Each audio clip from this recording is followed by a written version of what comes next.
Totally killer. कहानी की शुरुआत में बताया जाता है कि 35 साल पहले नॉर्थ वर्नन नामक एक शहर में एक घटना हुई थी। अक्टूबर 1987 में एक लड़की जिसका नाम टिफनी था, उसके 16वें जन्मदिन की पार्टी की रात उसके गैरेज में बेरहमी से हत्या कर दी गई थी। और 2 दिन बाद एक और लड़की मारिसा को जंगल में अपने फैमिली की केबिन में पाया गया। फिर हैलोवीन की रात एक तीसरी लड़की जिसका नाम हैदर था को भी एक पार्किंग में बेरहमी से मार दिया गया। वो तीनों विक्टिम 16 साल की थीं और उन्हें 16 बार चाकू मारा गया, इसलिए किलर को स्वीट 16 किलर कहा गया। फिर पता चलता है कि किलर ने उसके बाद कभी किसी का मर्डर नहीं किया। तब से किलर का मास्क बहुत फेमस हो गया है और हर हैलोवीन लोग स्वीट 16 किलर के रूप में कपड़े पहनते हैं। प्रेजेंट में हम एक लोकल पर्सन क्रिस को देखते हैं जो इन घटनाओं के बारे में एक पॉडकास्ट होस्ट करता है। हर हैलोवीन वो मर्डर साइट पर विजिटर्स के लिए टूर ऑर्गेनाइज करता है। अगले सीन में हम एक टीनेजर लड़की जेमी को देखते हैं जो एक हैलोवीन कॉन्सर्ट में जाने के लिए तैयार हो रही होती है। कुछ देर बाद उसकी मॉम पैम आती है और उसे बाहर जाने से मना करती है। यहाँ पता चलता है कि पैम 1987 में मारे गए 3 लड़कियों की सबसे करीबी दोस्त थी, इसलिए 35 साल बाद भी वो किलर से डरती है। हालांकि जेमी जाने के लिए कहती है। उसके पिता ब्लेक दोनों को बहस करते हुए देखते हैं और जेमी को कॉन्सर्ट में ले जाने की बात करते हैं। ठीक तभी वो देखता है कि कोई उसकी वाइफ को मैसेज कर रहा है और पैम कहती है कि ये सिर्फ एक मॉम का ग्रुप चैट है। फिर बाद में ब्लैक जेमी को उसकी सबसे अच्छी दोस्त अमेलिया के घर ले जाता है। वहाँ अमेलिया की मॉम लॉरेन भी मौजूद होती है और ये पता चलता है कि वो पैम और ब्लैक की पुरानी क्लासमेट है। लॉरेन शिकायत करती है कि उसका बॉस उसे हैलोवीन पर भी आराम करने की अनुमति नहीं देता और काम पर चली जाती है। इसके बाद ब्लैक लड़कियों को कॉन्सर्ट में ले जाता है। इस बीच पैम घर पर अकेली होती है जब एक मास्क पहने आदमी उसके दरवाजे पर आता है। वो सोचती है कि ये बस एक और ड्रेसअप लड़का है और उसे कैंडी देती है। हालांकि जैसे वो उसके हाथ में चाकू देखती है वो तुरंत दरवाजा बंद कर देती है। वो जल्दी से पुलिस को कॉल करती है, लेकिन वो आदमी दरवाजे को तोड़कर अंदर आता है। लेकिन वो भी अच्छी फाइट करती है क्योंकि उसने 16 साल की उम्र से इस दिन के लिए तैयारी की है। थोड़ी देर बाद पैम एक चाकू निकालती है और किलर को धमकी देती है कि पुलिस कभी भी आ सकती है। इससे वो कुछ डर जाता है और जाने का फैसला करता है। लेकिन जैसे ही पैम राहत की सांस लेती है वो अचानक पीछे से आता है और उसे ठीक 16 बार चाकू मारता है जब तक कि वो मर नहीं जाती। इससे जेमी सदमे में चली जाती है जबकि क्रिस घर के बाहर लाइव ब्रॉडकास्ट कर रहा होता है। अगले दिन स्कूल में पुलिस आती है और उससे पूछती है कि मर्डर के समय उसके पिता कहाँ थे। उन्हें लगता है कि ब्लैक शामिल हो सकता है क्योंकि पैम और क्रिस अक्सर एक दूसरे को टेक्स्ट करते थे और शायद उनका अफेयर चल रहा था। हालांकि जेमी जल्द ही बताती है कि उसके पिता ऐसा कभी नहीं कर सकते और 35 साल पहले किलर को ना पकड़ पाने में पुलिस को दोषी ठहराती है। स्कूल के बाद जेमी एक साइंस फेयर में जाती है जहां अमेली एक टेम्परेरी टाइम ट्रेवलिंग मशीन में बिजी है। अमेलिया बताती है कि उसकी मॉम लॉरेन पहले एक टाइम ट्रेवलिंग प्रोजेक्ट पर काम कर चुकी थी लेकिन उसे कभी पूरा नहीं किया। अब अपनी मॉम के पुराने नोट्स के साथ वो एक वर्किंग टाइम ट्रेवलिंग मशीन बनाना चाहती है जिससे वह समय में पीछे जाकर किलर को रोक सकते हैं। और जेमी बताती है कि अगर वो उसे रोकने में कामयाब हो तो उसकी मॉम अभी भी ठीक होंगी। ऐसा करने के लिए अमेलिया 27 अक्टूबर 1987 की डेट सेलेक्ट करती है जब पहला मर्डर हुआ था। शाम को जेमी क्रिस के पॉडकास्ट को देखती है लेकिन उसका पिता उसे बंद करने के लिए कहता है क्योंकि वो आदमी हमेशा मर्डर्स को एंटरटेनमेंट में बदल देता है। अगले दिन जेमी एक कैफे में क्रिस से मिलती है। वो सीधे उससे पूछती है कि क्या उसका और उसकी मॉम के बीच कोई अफेयर था, लेकिन वो मना करता है और बताता है कि पैम सीरियल किलर मामले को सुलझाने में लगी हुई थी, इसलिए वे एक दूसरे को टेक्स्ट करते थे। वो ये भी बताता है कि पैम को 35 साल पहले लास्ट मर्डर के बाद किलर से धमकी वाला नोट मिला था जिसमें कहा गया था कि वो अगली शिकार होगी। फिर बाद में परेशान जेमी साइंस फेयर में अमेलिया से मिलने आती है लेकिन फिर अचानक किलर आता है और जेमी पर हमला करना शुरू कर देता है लेकिन वो छिपने में सफल हो जाती है। तभी वो गलती से टाइम मशीन, जिसे फोटो बूथ भी कहा जाता है, में एंटर कर जाती है और उसे चालू करने की कोशिश करती है। किलर उसका पीछा करता है और जब वो उसे चाकू मारने की कोशिश करता है तो वो गलती से चाकू को फोटो बूथ इंस्टॉल के कंट्रोल पैनल में डाल देता है। इससे अतिरिक्त बिजली उत्पन्न होती है जो तुरंत टाइम मशीन को एक्टिव कर देती है इससे पहले कि किलर उसे पकड़ सके। मशीन काम करती है और जेमी 1987 में पहले मर्डर के दिन में चली जाती है। शुरू में वो थोड़ी घबरा जाती है, ये रियलाइजिंग करते हुए कि वो वास्तव में 35 साल पहले है, लेकिन जब उसे एहसास होता है कि वो अपनी मॉम को बचा सकती है तो वो मर्डर के सिलसिले को रोकने का फैसला करती है। इसके बाद जेमी टाइम मशीन बूथ पर बंद का साइन लगाती है और पास में एक रैंडम लेडी के पास जाती है। वो अपनी मॉम पैम के बारे में पूछती है और वो लेडी उसे बताती है कि वो स्कूल में है। जेमी उस शहर के स्कूल की ओर बढ़ती है जहां उसकी मॉम एक स्टूडेंट थी। वहां वो खुद को कनाडा से एक स्टूडेंट के रूप में पेश करती है और आलसी क्लर्क द्वारा उसे एंट्री मिल जाता है। फिर जिम क्लास में जेमी को 3 लड़कियां जिनका मर्डर हुआ था, टिफनी, मारिसा और हैदर को देखकर शौक लगता है। जब ट्रेनिंग शुरू होता है तो वो अपनी मॉम को ढूंढने लगती है जो उसकी कल्पना से बहुत अलग होती है। क्लास के बाद वो देखती है कि उसकी मॉम तो एक बुली है। जेमी को उस शाम टिफनी की बर्थडे पार्टी के बारे में भी पता चलता है जहां उसका मर्डर हुआ है। वो लड़कियों को पार्टी न करने के लिए मनाने की कोशिश करती है लेकिन वे उसकी नहीं सुनती। निराश होकर वो पुलिस के पास मदद के लिए जाती है, उन्हें बताती है कि टिफनी के घर पर मर्डर होने वाला है। हालांकि पुलिस वाले हंसने लगते हैं कि उनके शहर में कभी ऐसा नहीं हुआ। फिर जेमी स्कूल के चारों ओर खोज शुरू करती है और आलसी क्लर्क से अमेलिया की मॉम लॉरेन के बारे में पूछती है। फिर वो अमेलिया की मॉम की क्लास में जाती है और वहां लॉरेन को पाती है। हालांकि वो जेमी से थोड़ी कंफ्यूज्ड है। जेमी उसे बताती है कि उसकी बेटी भविष्य में टाइम मशीन को इन्वेंट करेगी और पूरी बात समझाती है। वो लॉरेन को होने वाले मर्डर्स और अपने नोटबुक के बारे में भी बताती है। लॉरेन उस पर विश्वास करती है क्योंकि कोई और उस नोटबुक और टाइम मशीन बनाने के उसके प्लान के बारे में नहीं जानता। जेमी बताती है कि वो किलर को लोगों और अपनी मॉम को मारने से रोकना चाहती है और उसके भविष्य में लौटने का एकमात्र तरीका वाईफाई है जो कि 1987 में ये मौजूद नहीं है, इसलिए उसे लॉरेन की जरूरत है। फिर सीन प्रेजेंट 2023 में जाता है जहां हम ब्लैक को जेमी की खोज करते हुए और पुलिस से बात करते हुए देखते हैं। तभी अमेलिया उनके पास आती है और बताती है कि जेमी ने अपने टाइम मशीन का उपयोग करके पास्ट में यात्रा की है। कोई भी उस पर विश्वास नहीं करता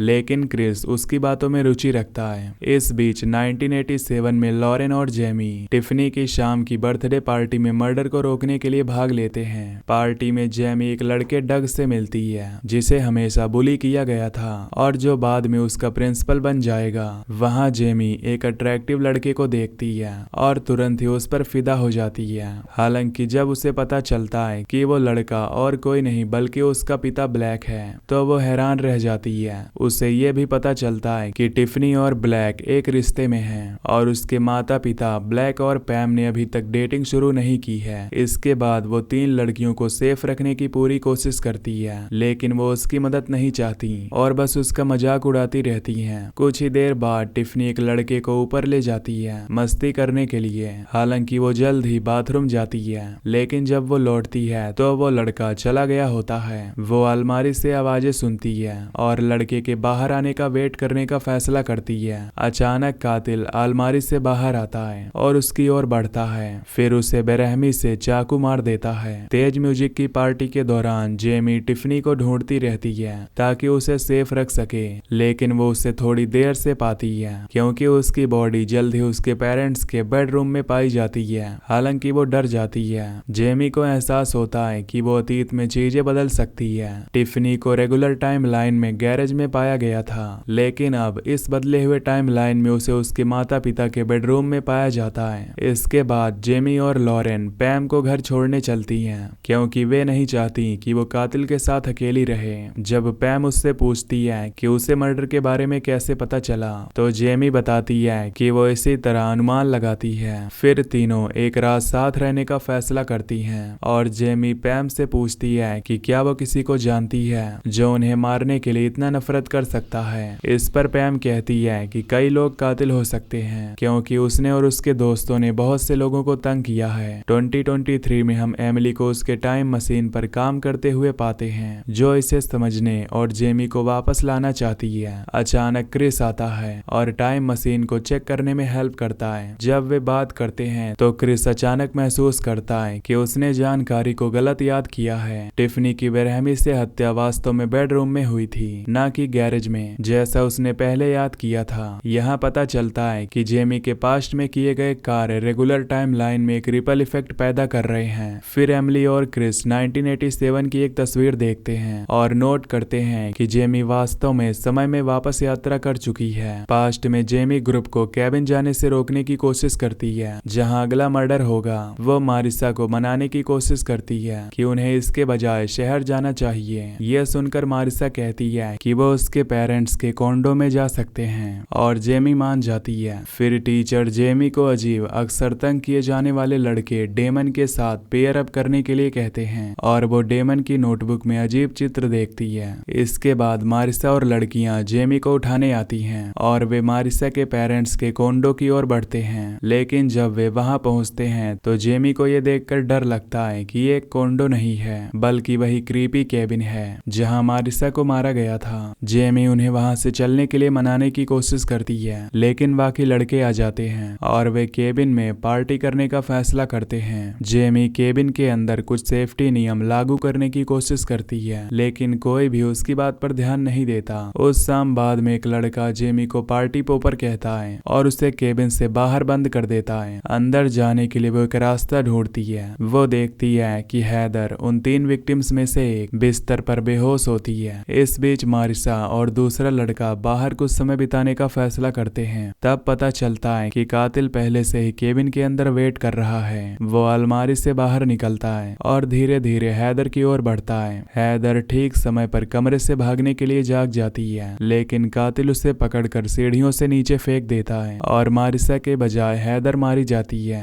बाकी दोस्त मिलकर कातिल को रोकने की कोशिश करते हैं लेकिन वो भी उसकी ओर से पिट जाते हैं। कातिल जब घर से भाग जाता है तो ये सभी पुलिस स्टेशन में मर्डर की रिपोर्ट करने जाते हैं। जेमी मदद करने की कोशिश करती है, उन्हें कातिल का डीएनए टेस्ट के लिए देती है लेकिन पुलिस को यह भी नहीं पता कि डीएनए क्या है। स्कूल में जेमी डेमन से बात करती है और ये पता चलता है कि वो सिर्फ एक सामान्य नर्डी लड़का है जिसका कातिल से कोई संबंध नहीं है। और फिर डग आता है और उन्हें क्लास में जाने के लिए कहता है। इस घटना के बाद पूरा गैंग और जेमी कातिल को पकड़ने का प्लान बनाना शुरू करते हैं। वे मारिसा का इस्तेमाल बेट के रूप में करने का फैसला करते हैं क्योंकि जेमी जानती है कि वो 1987 में मारी जाने वाली लास्ट पर्सन है। हालांकि इस बार वे उसके आते ही उसे पकड़ने के लिए तैयार होंगे। दूसरी ओर लॉरेन को टाइम मशीन को पावर देने के लिए एनफ फोर्स की नीड है जबकि प्रेजेंट में क्रिस एमिली की मशीन को ठीक करने में मदद करता है। फिल्म फिर हैलोवीन की रात में शिफ्ट होती है जहां मारिसा एम्यूजमेंट पार्क में घूमती है। जब कातिल जेमी को चाकू मारने वाला होता है तभी उसकी एक दोस्त पीछे से आती है और उसे चाकू मार देती है। फिर वे कातिल का मुखौटा हटाते हैं जो उनका क्लासमेट डग होता है। तब ये पता चलता है कि 1 साल पहले एक स्टूडेंट जिसका नाम त्रिश था एक कार एक्सीडेंट में मारी गई थी। चौंकाने वाली बात यह है कि उसके मौत के लिए बुली जिसमें टिफनी, मारिसा और हैदर शामिल थे